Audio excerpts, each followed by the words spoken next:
2019년 6월 그 메시지 봤어요? 무서워서 애들 학교도 못 보내겠어요, 진짜. 울산과 경상도를 중심으로 빠르게 퍼진 한 메시지. 이 메시지는 지역 맘카페, SNS, 메신저를 통해 삽시간에 전국으로 퍼지며 수많은 이들을 충격과 공포에 빠뜨렸습니다. 이 메시지가 바로 문제의 메시지 내용입니다. 보시죠. 길에서 교회에서 나왔다면서 선풍기를 준다면 받지 마세요. 선풍기에 환각제 처리가 돼 있어서 바로 쓰러집니다. 자, 이게 무슨 소리냐? 교인이라는 사람이 선풍기에 환각제를 묻혀서 사람들에게 나눠주는데 바람을 쐬려고 선풍기를 얼굴에 갖다 대면 곧바로 그 자리에서 쓰러지게 되고요. 바로 그때 주변에 숨어있던 사람들, 이 사람들이 등장해서 쓰러진 사람을 납치해 간다는 내용이었습니다. 그리고 이런 끔찍한 메시지가 퍼지자 불법 장기 매매 조직이 아니냐라는 무시무시한 추측까지 돌았습니다. 실제 장기 매매 조직 아니에요? 아이들 같은 경우에는 선물 같은 걸 이렇게 주면 더우니까. 그럼 더운데 선풍기 좀 받죠. 너무 고맙지. 더 무섭겠어요. 그런데 말이죠. 정말 충격적이게도 메시지와 함께 전해진 이야기에 따르면 울산 모 초등학교 인근에서 실제로 선풍기를 이용해 초등학생을 납치하려던 납치 미수 사건이 발생했다고 합니다. 실제로. 그래서 이 소식을 들은 울산의 한 초등학교 교사는요. 등하굣길에 아이들이 안전에 유의할 수 있도록 해달라라는 내용의 알림장을 학부모들에게 보내기도 했습니다. 진짜 일어났던 일이네요. 더 무섭죠, 그러면. 이거 싫어하는 거잖아. 그래서 날이 갈수록 사람들의 불안감이 커지자 울산지방경찰청에서도 나서서 선풍기 납치 사건에 대한 조사에 들어갔습니다. 그리고 이후 조사 결과가 나왔는데요. 선풍기 사건은 다행히 울산 지역과 전혀 관련이 없고 타 지역에서도 확인할 수 없었습니다. 일명 선풍기 납치 미수 사건은 실제로 일어나지 않은 가짜, 결국 도시 괴담으로 밝혀졌습니다. 실제로 일어날 수 있다는 경각심을 갖고 안일하게 그냥 넘기는 게 아니라 조심하는 게 굉장히 중요할 것 같아요. 2016년 1월 한 온라인 커뮤니티에 삽니다. 귀신 헬리콥터 고가 매입이라는 다소 이해하기 어려운 문장과 휴대전화 번호가 적혀있는 홍보 스티커 사진이 올라왔었습니다. 네. 게시글에 따르면 지하철, 휴게소, 화장실 등에서 이 홍보 스티커가 발견됐다고 하는데 그런데 온라인에 이 광고 스티커가 올라오자 장기 매매 조직에서 쓰는 은어잖아. 장기 매매할 때 쓰는 말이 확실함. 누리꾼들 사이에서 귀신 헬리콥터가 장기 매매를 할 때 사용하는 은어라는 도시 괴담이 돌기 시작했는데요. 귀신 헬리콥터 중 귀신의 뜻은 귀하의 신장이고요. 어머. 무섭죠? 심장, 간, 각막, 췌장, 힘줄, 망막. 이 장기별 영문의 첫 알파벳을 이으면 헬리콥터가 된다는 겁니다. 그러긴 하네. 오, 진짜? 그런데 말입니다. 왜곡되고 과장된 거라 생각했던 귀신 헬리콥터 괴담이 말이죠. 실제로 일어나고 말았습니다. 2016년 3월 국내 한 언론 매체에서는요. 장기 매매 브로커가 SNS 등을 통해 장기를 팔려는 사람과 매수자를 구하고 있는데 이때 귀신 헬리콥터라는 은어를 사용하고 있다고 보도한 겁니다. 어머. 이건 뭐, 그럼 이건 도시괴담이 아니라 그냥 있는 사건이네요. 팩트입니다. 와. 아니, 너무 무서운데요, 진짜. 영화 속 이야기만은 아니었던 불법 장기 매매. 호기심도 관심도 절대 가져선 안 됩니다. 존재하지만 존재하지 않는 이야기 19, 4위 공개합니다. 임상실험 아르바이트 괴담. 자, 2010년 한 아르바이트 구인 구직 사이트에 올라온 구인 공고가 누리꾼들 사이에서 엄청난 화제가 되었는데요. 5개월 동안의 급여가 무려 5천만 원. 그러니까 한 달에 1,000만 원이라는 어마어마한 급여를 받을 수 있다는 건데요. 와, 이게 아르바이트였습니다. 이렇게 많이 준다고요? 엄청 많이 주는 거죠, 저게. 뭐 일단 의심하게 돼요. 근데 뭐 어떤 일이길래 저렇게 주긴 줄까? S의과대학교의 고통 감내 능력 임상실험 지원자 모집 공고라고 하는데요.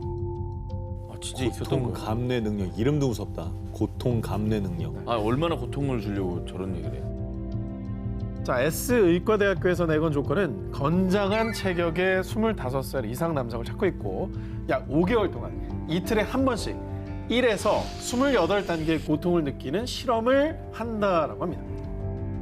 게다가 여기서 누리꾼들의 간담을 서늘하게 한 문구가 있었으니 종종 의식을 잃는 경우가 있지만 숙련된 의료진이 대기하고 있다라는 내용이었죠. 아우 무섭네. 너무 무섭다. 그럼 뭐 의식을 잃을 수밖에 없다는 소리 같잖아요. 그러니까 의식을 잃을 수도 있다는 얘기는 의식을 잃는다는 얘기예요. 그걸 이제 대비를 한다는 거지. 그런데 얘기예요. 그런데 말입니다. 이런 의과대학교가 있었나? 다소 섬뜩한 이 아르바이트 채용 공고를 이상하게 여긴 한 누리꾼. 그래서 포털 사이트에 S의과대학교를 검색해 봤는데요. 그런데 말입니다. 아무것도 없어. 그 어디에도 S의과대학교라는 학교는 찾아볼 수 없었습니다. 누군가 그럼 의과대를 사칭한 건가요? 그 사칭을 해도 뭘 하려고 한 거예요? 궁금하시죠? 네. 자, 이후에 이 아르바이트 채용 공고를 두고 누리꾼들은 일명 S의과대학교 괴담이라고 불렀고요. 저게 대학생들 모아서 원양어선에 팔아넘기고 그러는 거래. 아니야.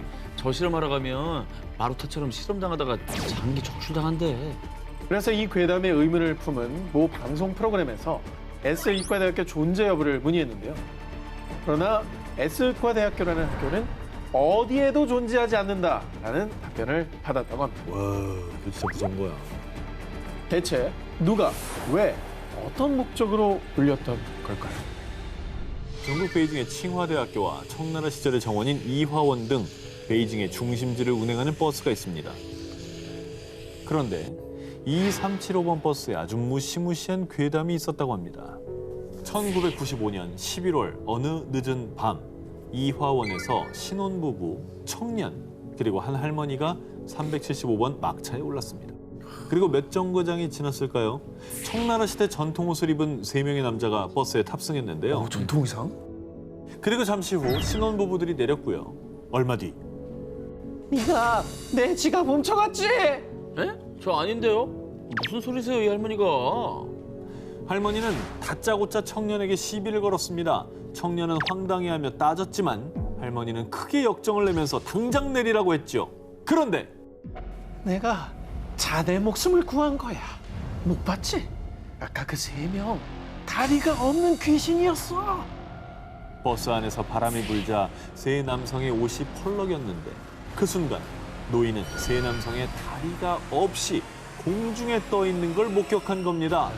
그래서 귀신임을 알아채고 청년이라도 데리고 내리려고 일부러 난동을 피웠던 거라고 했습니다. 그런데 정말 귀신들이었던 걸까요? 그날 밤 청년과 노인이 탔던 375번 버스가 갑자기 사라졌다는데요. 버스가 실종되고 이틀 뒤 사라진 375번 버스가 종점인 베이징 샹산에서 무려 100km나 떨어진 한 저수지에서 발견됐는데요. 진짜? 정말 안타깝게도 버스 안에 운전기사와 버스 안내원이 숨진 채 발견됐다고 합니다. 와.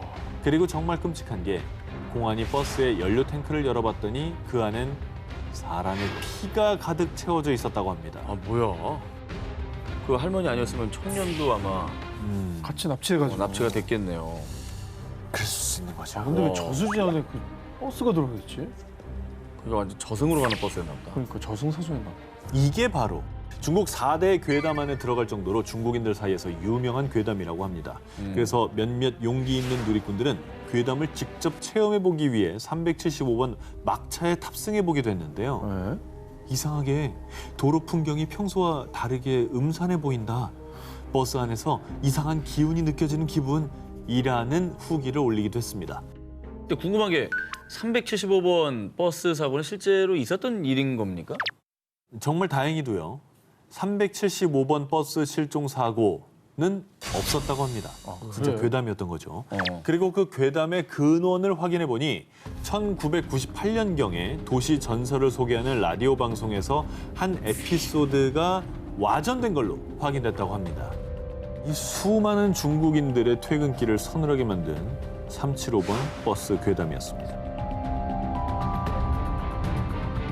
존재하지만 존재하지 않는 이야기 19 7위 공개합니다. 일본 티슈 광고 괴담. 1985년 한 티슈 광고가 일본 열도를 발칵 뒤집어 놨습니다.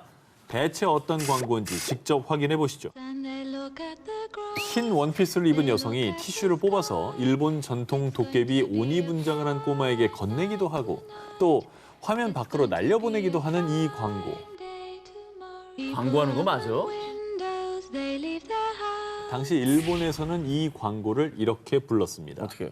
저주받은 광고라고 말이죠. 그리고 사실 우리가 티슈 광고하면 공식이 있잖아요. 좀 밝은 분위기에. 그럼 되게 이미지도 굉장히 청량하고 깨끗한데 산뜻해야지. 저거는 극과 극이에요. 저 뒤에 배경 보세요. 어두침침하잖아요. 이 티슈 광고가 방송되자 수많은 루머가 일본을 뒤덮었는데요. 이 광고의 주인공이자 일본의 7, 80년대를 대표하는 청춘 스타 마스자카 게이코를 둘러싸고 게이코가 티슈 광고를 찍고 악령을 임신했대. 광고를 찍은 뒤 그녀가 도깨비 악령을 임신하게 돼 정신병원에 입원했고 이후 병원에서 목숨을 끊었다는 끔찍한 소문이 퍼졌고요. 헐. 이뿐만 아니라 도깨비 분장을 했던 꼬마는 3일간 이유 모를 악몽에 시달리다가 교통사고로 세상을 떠났고 또 한 카메라 감독은 사우나에서 기계 고장이 발생해 목숨을 잃었다는 소문도 돌았습니다. 헐. 게다가 이 괴소문이 횡행할 때쯤 이 광고를 본 시청자들 사이에서도 기이한 경험담들이 나왔는데요. 이 광고를 녹화해서 보면 붉은색 분장을 한 도깨비가 푸른색 도깨비로 바뀌어 있다. 또 광고를 반복해서 보면 배경음악을 부른 젊은 여성의 목소리가 할머니의 목소리로 들린다는 소문까지. 근데 왜 저런 저주가 시작이 된 거죠? 사람들이 이 광고 저주의 원흉으로 지목한 것이 있었으니 바로 광고 속의 배경음악이었습니다. 1983년 영국 뮤지션 제인이 부른 It's a Fine Day가 사실은 악마의 음악이라는 겁니다. 이 노래가 외국에서는 악마를 부르는 노래로 불리고 또한 기분 좋은 하루를 노래하는 가사와는 달리 그 속에 숨겨진 메시지는 끔찍하게도 한 명씩 저주하겠다라는 의미를 담고 있다고 합니다. 음악이 스산한 게 좀 문제인 것 같아 나는. 이게 좀 밝고 청량한 걸로 했으면 안 됐을까? 그러니까 네. 그런데 말입니다. 이 저주받은 광고에 대한 또 다른 반전. 이 모든 이야기들은 루머, 도시 괴담인 것이 밝혀졌다는 겁니다. 도시 괴담의 주인공이었던 마스자카 게이코도 그리고 도깨비 꼬마, 제작진 모두 신변의 문제가 없었다고 합니다. 게다가 문제의 광고 음악 It's a Fine Day에 관한 괴담 역시 아무 근거 없는 루머였죠. 그러니까 아무래도 광고 느낌이 우리가 이전과 예상하는 거 너무 달랐기 때문에 무서운 괴담이 좀 만들어진 게 아닐까. 전 세계 괴담 중에서 꼭 있는 이 괴담 바로 엘리베이터 괴담이죠. 좁고 밀폐된 공간 그 자체만으로도 어느 순간 갑자기 공포스럽게 느껴질 때가 있습니다. 아유, 오싹오싹하지. 무슨 일이 뭔지 알아? 내가 어떤 사람이랑 탔어. 난 6층에 내려. 이 사람은 5층을 누르는 거야. 그 띵 5층 내렸잖아요. 다쳤어. 칼을 싹 꺼내. 씩 웃고 뛰어 올라가. 나 어차피 6층에 내리니까. 진짜 무섭겠다 그거. 야, 그게 무서운 얘기다. 그 무서운 일이죠. 그럼 이제 열리는 순간 뭐가 있을지 모르는 공포감이 짧은 순간에 오겠네. 그렇죠. 그런데 일본에서는요. 엘리베이터로 이곳에 갈 수 있다는 괴담도 있었습니다. 이곳에 가려면 이 숫자를 기억해야 한답니다. 4262151. 아니, 뭐 비밀번호 같은 거예요? 비밀번호. 2008년 일본의 한 커뮤니티에 올라온 글인데요. 엘리베이터를 타고 미지의 세계로 갈 수 있습니다. 우리가 살고 있는 세계와는 또 다른 세계, 미지의 세계로 갈 수 있다는 얘기입니다. 미지의 세계로 가기 전 꼭 지켜야 할 것들이 있습니다. 꼭 10층 이상 건물의 엘리베이터에서 시도를 해야 한다고 합니다. 그리고 반드시 혼자 엘리베이터에 탑승해야 한다고 합니다. 1층에서 엘리베이터에 탑승한 뒤 4층, 2층, 6, 2, 10, 5 마지막으로 1층을 차례대로 이동하면 됩니다. 저거 진짜 싫어. 아, 그냥 누르는 게 아니라 이동을 해야 되는군요. 이동을 해서 거기 쓰면 또 다른 번호 누르는 거죠. 단 절대 엘리베이터에서 내리면 안 되고요. 그리고 이때 누군가가 엘리베이터에 탑승해도 실패. 이제 다시 처음부터 시도를 해야 됩니다. 일단 엘리베이터 업체랑 경비 아저씨들 별로 안 좋아하실 것 같아요. 안 좋아하죠. 뭐 이거 붙잡고 뭐 하는 겁니까 이게? 이 괴담에 따르면요. 엘리베이터가 5층에 도착하면 한 여자가 엘리베이터에 탑승한다는데 이때 그녀에게 절대 말을 걸지 말고 꼭 1층 버튼을 눌러야 한다고 합니다. 어머. 그녀를 외면하고 침묵을 지키다 보면 이 엘리베이터가 스스로 10층으로 올라가는데요. 그리고 10층에 도착해서 엘리베이터 문이 열렸을 때 그곳에 자신을 제외하고 아무도 없다면 당신은 미지의 세계 진입에 성공한 것이라고 합니다. 아, 그 5층에서 같이 탄 여자도 없는 거예요, 그러면? 없죠. 이 괴담에 따르면 5층에서 탑승한 여성은 사람이 아니라고 합니다. 그래서 미지의 세계에 도착하면 어느 순간 사라져 있을 거라고 합니다. 이거를 하는 사람들이 실제로 많았을 것 같은데. 실제로 일본 누리꾼들은 엘리베이터로 다른 세계에 가는 방법을 시도한 뒤 인증 영상을 인터넷에 공개했습니다.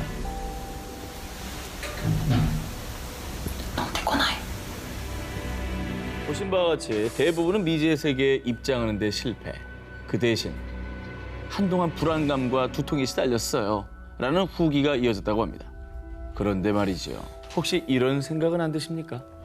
미지의 세계에 진입에 성공한 사람들이 다시 돌아오지 못한 건 아닐까라는 생각. 아, 그러니까 성공한 사람은 후기가 없다. 실패한 사람만 후기를 남길 뿐이다. 아. 이번에는 인도네시아의 수도 자카르타를 공포로 몰아넣은 엘리베이터 괴담입니다. 자카르타의 중심부에 위치한 28층 고층 빌딩 머나라 사이피 타워. 이곳은 부실 공사로 인해 건물이 기울어지면서 2007년 안전 문제로 폐쇄됐는데요. 그런데 말입니다. 누리꾼들에 따르면 안전 문제는 공식적인 이유일 뿐 건물이 폐쇄된 진짜 이유는 귀신 때문이라고 합니다. 실제로 이곳은 귀신 목격담이 속출하는 건물이기도 했죠. 그래서 오죽하면 현지 사람들이 이 빌딩을 귀신 타워라고 부른다고 합니다. 어머. 어느 날 이곳 로비에 빨간 원피스를 입은 한 여성이 들어왔습니다. 아, 무슨 일로 오셨습니까? 14층에서 근무하는 동생을 만나러 왔어요. 그런데 경비원은 그녀의 아름다운 외모에 끌려 14층까지 안내해 주었다고 합니다. 그리고 엘리베이터가 14층에 도착하자 경비원은 여성을 보기 위해 뒤를 돌아봤는데요. 그런데 정말 놀랍게도 같이 탑승한 여성이 온데간데 없이 사라진 겁니다. 진짜 소름 끼치지 않습니까? 저거 상상만 해도 무섭다. 그리고 수차례 이런 기이한 경험을 한 이들이 나오자 이 건물 3층에 빨간 원피스를 입은 여자 귀신이 산다는 괴담이 돌았죠. 그래서 한 번은 괴담의 실체를 확인하기 위해 호기심 많은 10대 학생들이 이곳에 엘리베이터에 탑승한 적이 있었다고 합니다. 그렇게 빨간 옷 귀신이 산다는 3층에 도착했는데 이게 뭐야? 관이야? 엘리베이터 문 앞에 정체를 알 수 없는 관이 하나 있었고요. 게다가 관 옆에 사람이 없었음에도 불구하고 한 여성의 그림자가 있었다고 합니다. 야, 이거 관에다가 막 갑자기 그림자에다가 엄청 놀랐겠는데요. 그렇죠. 진짜 무섭. 아유야. 왜 굳이 이곳에 귀신이 자꾸 출몰을 하는 거죠? 현지인들에 따르면 이 건물이 있던 토지는 원래 무덤터였다고 합니다. 그래서 건물을 지을 때도 불의의 사고로 인부들이 사망해 당시에도 원혼의 피가 서린 곳이다라는 소문이 흉흉했다고 합니다. 빨간 옷 귀신도 그렇고 이게 뭔가 사연이 있는 거예요. 이게. 터가 안 좋죠.